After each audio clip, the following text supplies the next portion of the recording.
Mon invité est metteur en scène qui a une passion pour l'art lyrique, François Racine. Bonjour François. Bonjour.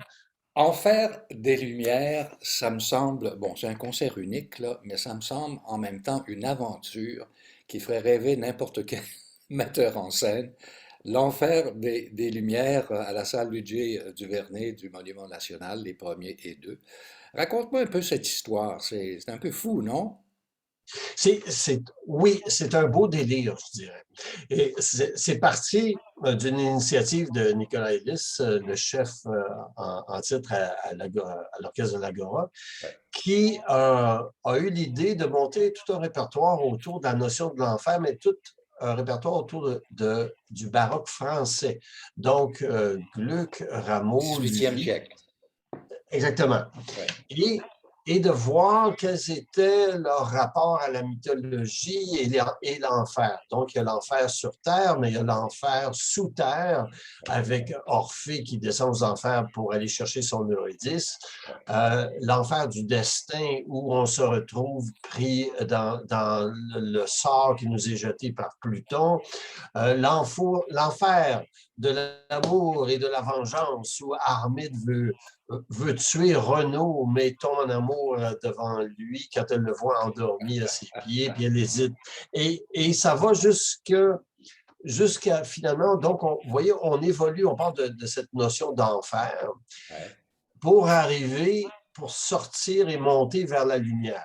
Et les dernières œuvres dans les rameaux nous amènent à la lumière, à l'ouverture au ciel. Donc, on part de l'enfer qui était conçu comme un lieu sous terre pour monter sur la terre, pour monter vers les cieux et la lumière. Alors Alors, là, ça, c'est voilà. le principe général.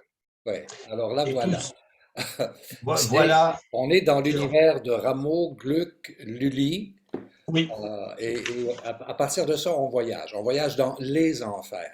dans Avec, les enfants. évidemment, l'orchestre de l'Agora, c'est 20 quelques musiciens sous la direction évidemment, de Nicolas Ellis, qui en fait beaucoup par les temps qui courent, mais qui rend Oui. toujours le produit avec une très, très grande qualité. Et je m'attends aussi à une très grande qualité dans ce spectacle.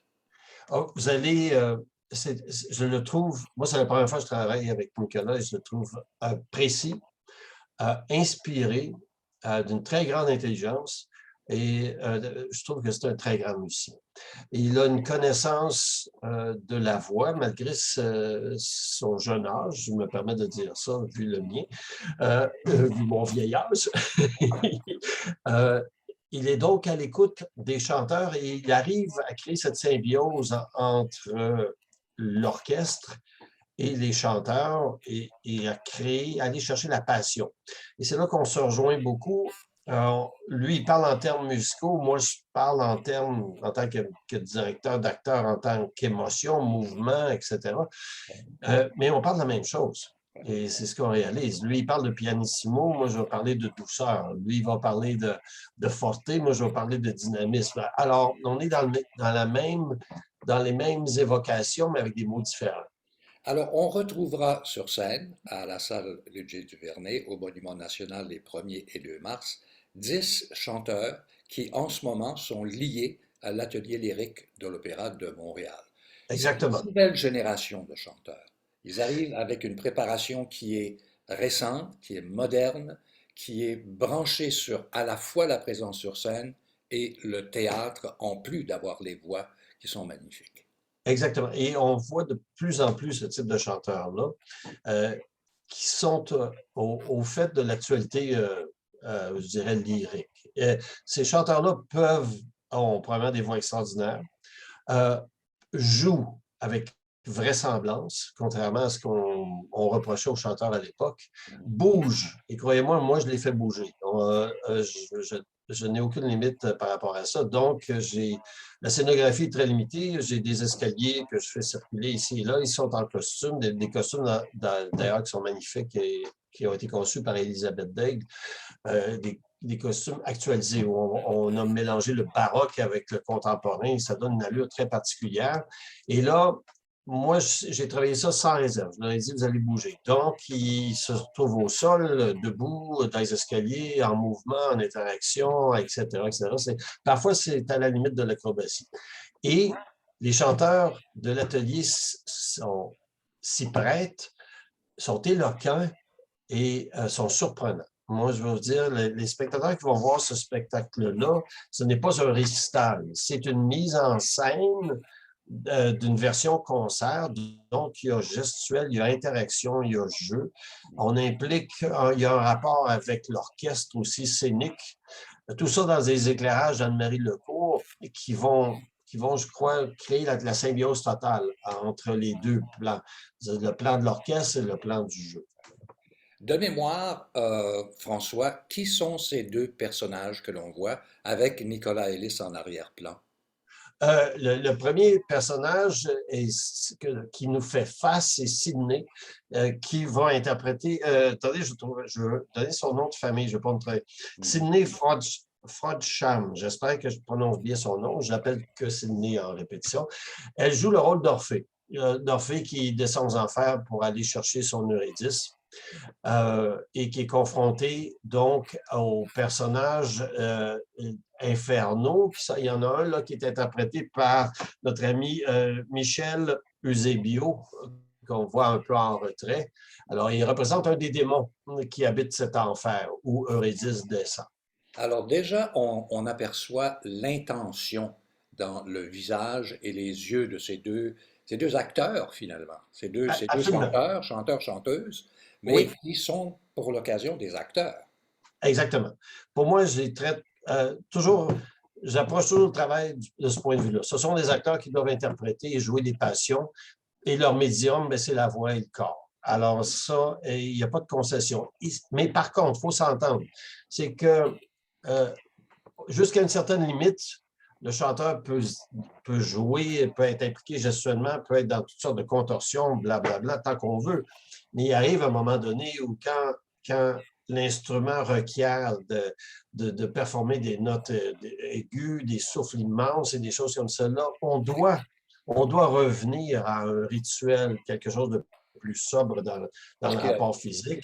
parce qu'effectivement, il y a une technique, il y a une technique de chant, et en même temps, ça prend ce que ça prend, là, tu sais, je veux dire, Et exactement.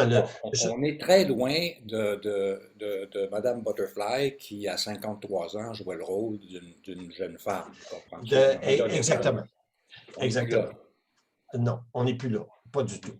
Oui. Et même le public en général requiert cette espèce de concordance entre Exactement. le rôle et l'interprète de plus en plus. Et ça, c'est l'influence de la télévision, du cinéma, qui forcément se reflète à l'opéra.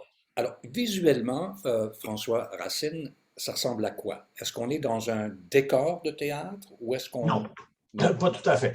On est donc au Monument national. Sur la scène du Monument national, je dirais la demi-arrière de la scène est occupée par l'orchestre. Avec- L'orchestre, excusez-moi.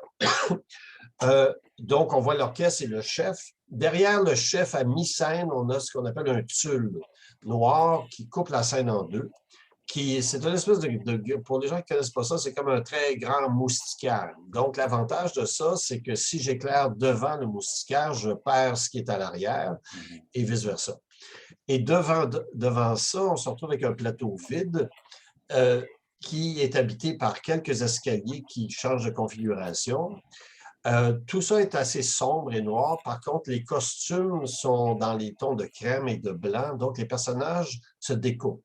Ils se découpent sur ce tulle et l'orchestre, même s'il n'est pas en premier plan, est quand même présent. On peut voir par la lumière d'orchestre et on voit le chef, mais sans que ça nuise à la gestuelle et la concentration du jeu vers l'avant.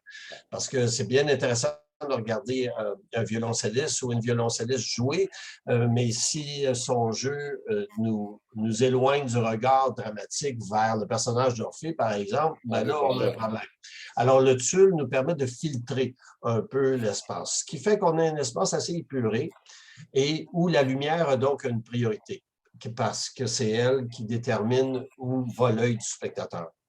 Puis on a un cyclo en arrière avec projection de couleurs et de trucs. Alors, on a un environnement où on peut partir de l'enfer, de la noirceur souterraine et monter vers la lumière. C'était le but de cet environnement-là. Alors, c'est un spectacle quasi immersif, là, d'après ce que je comprends. À la limite, oui, À la oui, limite, oui. oui. Alors, écoute, François Racine, c'était un plaisir de jaser ce matin. Je rappelle que c'est les 1er et 2 mars à la salle Oui, Ludger-Duvernay du Monument national.